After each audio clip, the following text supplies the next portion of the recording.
It's time!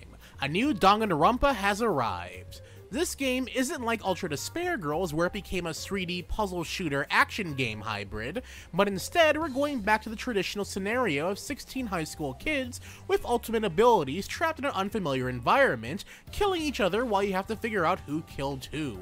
Don't worry though, if you're new to the series, this is meant to be a new starting point, so knowledge of the previous entries aren't needed.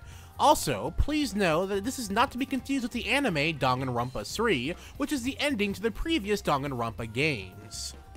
Unlike the previous entries where the game sort of continuously went on about hope and despair, this game is more about finding the ability to believe in yourself and to keep moving forward no matter how bad the situation is, even if you don't want to look at the truth in the face. Just like the previous entries of Danganronpa and Danganronpa 2, the game's story is split into 3 separate game types: Daily Life, Deadly Life, and the ever-unfortunate Class Trial. Daily Life itself is split into 3 acts of its own. At the start of each new chapter, you are given items to help you further examine and investigate the school. During this time, the plot moves forward pretty quickly, as the deeper you get into the game, the less there is to look into. Once you've finished investigating everything and a few story events go by, it's time to relax and have some free time. Of course, if you'd like, you can skip this part of the game by going to bed if you'd like, but why do that when you get to hang out with this game's questionable cast? I'll be honest, Danganronpa V3's cast is sort of divisive for me personally. Some characters are just plain boring and don't do anything like Tsumugi. Whereas on the flip side, there are characters like Miu who can't do anything but spout vulgar innuendos. Of course, there are some more normalized characters like the sidekick Shuichi, or my personal favorite Kibo. I will say though, in comparison to the cast of the other games, there's a level of eccentricity that can't be topped for better or worse. You can only hang out with a few people in a chapter, so pick wisely. By hanging out with them, not only can you look into their backstory a bit more, but you gain a skill that can be used for the impending class trial. Free time ends once the unthinkable begins, the discovery of someone's untimely death.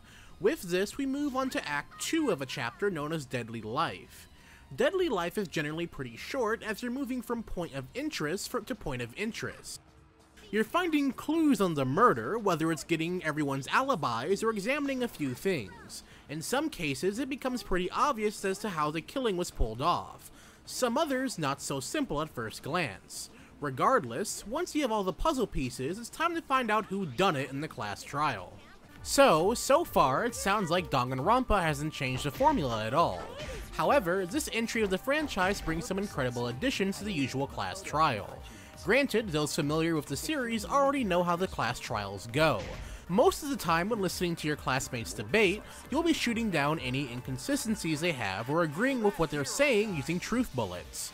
What makes V3 special is that there will be some instances where you'll be listening to 3 non-stop debates at once, so you'll have to be extra attentive as to who's telling the truth and who's lying.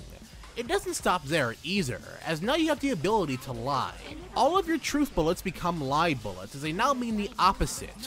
While the game will clearly point out to you when it's time to lie to move the debate onward to find the truth, there are actually a few instances in which you can lie to move the case forward as well. It's pretty clever, honestly. What's better is that this entry also continues to improve on the minigames as well. For once, Hangman's Gambit is actually pretty good. Like the other variants, you're still shooting down a letter, but now you have more control over what you have to micromanage. There's a taxi driving minigame called Psych Taxi that replaces the previous entry's logic dive. It's the same thing, but instead of snowboarding and avoiding obstacles, you're driving while avoiding other cars, and you'll be hitting boxes which will make up questions to move forward. Once the question has been asked, you'll have one lane of the road to choose from to continue as a form of answering the question. The rhythm game has also been changed once more, although now instead of one bar indicating the beat, each button prompt that appears on screen has their own timer, so you'll have to quickly figure out which you'll have to push in order. Once that's been completed, you'll have 4 words to make a sentence out to break the opponent's argument. The closing arguments have changed a little too, as now it doesn't actually start until all of the pieces have accurately lined up. So there is no start and stopping if you think you lined up everything only to get one part wrong and having to go fix everything else. Outside of those quality of life changes or new takes on an old formula, there are new minigames as well. One being my least favorite minigame in the whole series, Mind Mine. In this, you'll be mining blocks to reveal an image. It's not just one image either. There are a set of images set away in those blocks, and you have to pick which one is the correct one. The reason why it's deemed bad is because it's absolutely boring. There's nothing fun about it whatsoever. Funnily enough, my favorite minigame in the series is also made in this game, Debate Scrubs. Everything about it is created to get you pumped up, from the music that starts with the cutscene that goes with it. Its build-up is incredible. The actual game portion itself is a good thought exercise too.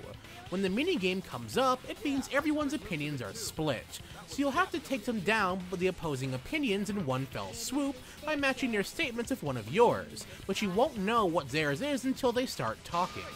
All in all, some trials feel like they drag on too long because the characters decide to look at everything from every angle, even when it's pretty obvious as to how the murder is set up and executed. While there is certainly nothing wrong with looking at everything from every angle, the trial will be more than halfway over until they got on the right track, which in some situations is a nuisance, especially when you already have a good idea as to who or even how the murder was done. As far as graphics go, nothing's changed in comparison to the others, other than the overall stylization of the game. The text flying in non-stop debates feel much more alive in comparison to previous entries, as now they visually enforce what a character is saying by displaying it visually through the text from time to time. It's a cool little treat. As far as music goes, while yes, some tracks are reused, the new tracks in themselves are great and feel right at home here. When it all comes down to it, this entry almost feels like a mixed bag. At its core, this is Danganronpa, no doubt about it. Like DR2, the highs are incredibly high, and the lows are incredibly low. In this scenario though, the developers took everything about the series and just cranked it up to the next level. From the plot twist to the characters, from the beginning of the game all the way up to the ending, it's something incredible. I've never played a video game where the final hours made me experience a roller coaster of emotions during it, and the 5 stages of grief a few days after beating it. And that does it for our review.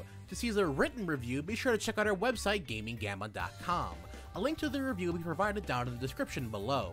Also, if you have any comments or questions in regards to the review, please leave them down in the comment section below as well. I'd love to hear from you.